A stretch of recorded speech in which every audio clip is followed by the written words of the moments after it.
حضرت میاں شیر محمد شرقپوری علیہ رحمہ فجر کی نماز کے بعد یہ ٹوٹیاں نہیں جس طرح ہوتی تو وہ چھوٹا سا برآمدہ تھا تو برآمدے کے اوپر بیٹھ کے وظائف کرتے تھے اور پھر اشراق کی نماز تک وہاں بیٹھتے اور پھر تشریف لے جاتے. گرمی کی شدت تھی تو حضرت فرائض کی ادائیگی کے بعد وہاں چلے گئے تو نمازیوں نے آپس سے مشورہ کیا کہ یار حضرت کو عرض کریں کہ بارش کے لیے دعا کی جائے. تو حضرت جا کے وہاں اپنے وظائف میں لگ گئے تو انہوں نے کہا چلو ہم مسجد کے سین میں کھڑے ہو جاتے ہیں, حضرت توجہ کریں گے تو عرض کریں گے.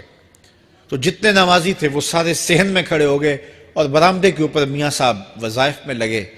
جب آپ کی نظر پڑتی نا لوگوں کی جانب تو جتنے بھی نمازی تھے سارے ہاتھوں سے اشارے کر کے کہتے یعنی دعا کرو.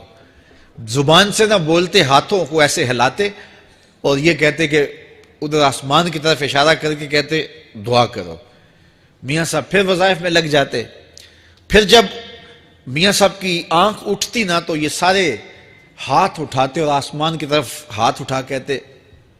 میاں صاحب پھر وظائف میں لگ جاتے. جب 2-3 مرتبہ ایسا ہوا نا تو میاں صاحب کی ہنسی نکل گئی اور ایسے آسمان کی طرف دیکھ کے کہا چل ہن پا دے. کہتے ہیں بس یہ بات کہنے کی دیر تھی کہ چھم چھم می برسنے لگا. تو جب کوئی حضور کا ہو جاتا ہے تو رب اس کو اپنا محبوب بنا لیتا ہے. تو حضور کی محبت خدا کی محبوبیت کا ذریعہ ہے.